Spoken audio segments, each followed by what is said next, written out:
নমস্কার বন্ধুরা, অপর্ণাস কিচেনে সবাইকে স্বাগত জানাই। আজকের রেসিপি নিরামিষ সোয়া কারি। এটি লাঞ্চ বা ডিনারে ভাত অথবা রুটির সাথে খেতে ভালোই লাগবে। তো বন্ধুরা, আর দেরি না করে রেসিপিটি দেখে নেওয়া যাক।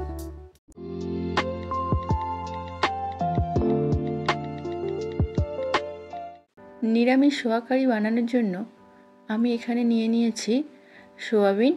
গরম জলে 30 মিনিট ভিজিয়ে রাখার পর ভালো করে ধুয়ে হাতের সাহায্যে চেপে জল বের করে নিয়েছি। একটা বড় সাইজের আলু এইভাবে টুকরো করে কেটে নিয়েছি। একটি টমেটো কুচি, আর নিয়েছি আদা, রসুন, জিরে ও কাঁচা লঙ্কার পেস্ট। নিয়েছি সর্ষের তেল, লবণ, হলুদ গুঁড়ো ও লঙ্কা গুঁড়ো। ফোড়নের জন্য নিয়েছি শুকনো লঙ্কা, তেজপাতা, গোটা গরম মশলা ও গোটা জিরে। এবার ওভেনে কড়াই বসিয়ে দিলাম। কড়াই গরম হলে এর মধ্যে সর্ষের তেল দিয়ে দিলাম। তেলের মধ্যে সামান্য লবণ আর সামান্য হলুদ গুঁড়ো দিয়ে মিশিয়ে দিলাম।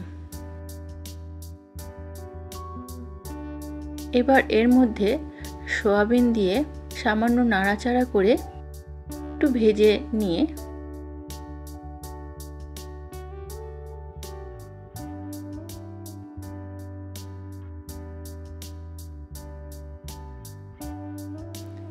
কড়াই থেকে তুলে নিলাম।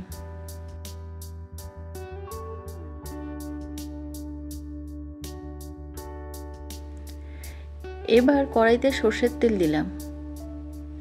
তেল গরম হলে এর মধ্যে দিয়ে দিলাম গোটা গরম মশলা, শুকনো লঙ্কা, তেজপাতা ও গোটা জিরে। একটু নাড়াচাড়া করে নিয়ে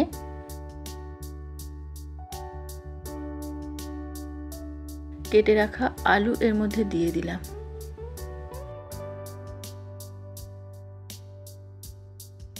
এবং একটু নাড়াচাড়া করে ভেজে নিলাম।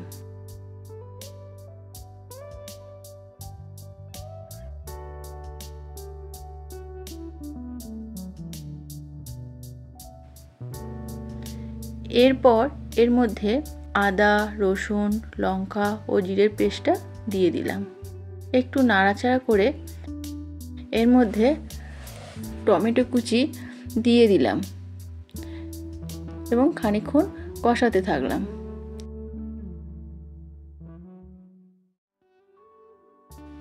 এবার এর মধ্যে লবণ আর হলুদ দিয়ে দিলাম এবং সমস্ত জিনিসটা ভালো করে মিশিয়ে নিলাম।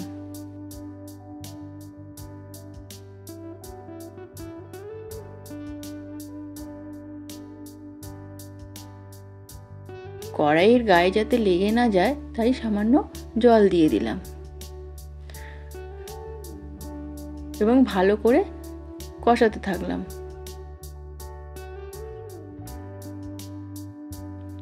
এর মধ্যে দিয়ে দিলাম গুঁড়ো লঙ্কা এবং সমস্তটা ভালো করে মিশিয়ে দিলাম।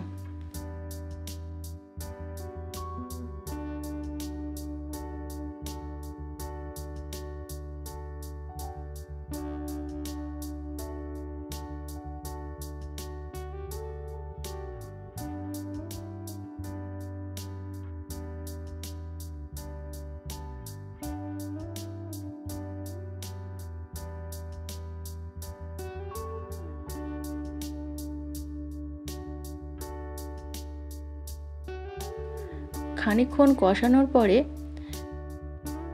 ভেজে রাখা সয়াবিন কড়াইতে দিয়ে দিলাম। এবার সয়াবিন সমেত সমস্ত জিনিসটা ভালো করে কড়াইতে নেড়েচেড়ে নিয়ে খানিকক্ষণ কষিয়ে নিলাম।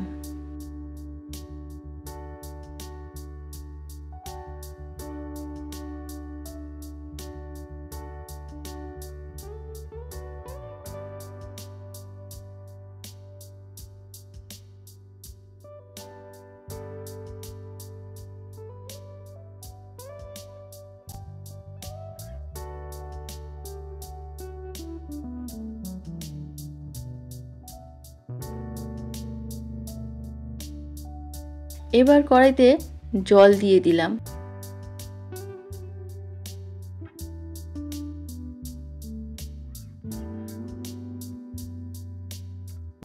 আর নেড়েচেড়ে নিয়ে ঢাকনা দিয়ে দিলাম।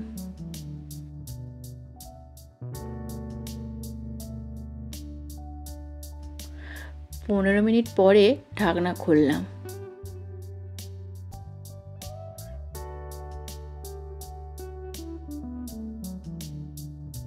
এবার এর মধ্যে সামান্য চিনি দিয়ে দিলাম এবং ভালো করে মিশিয়ে দিয়ে ঢাকনা দিয়ে দিলাম।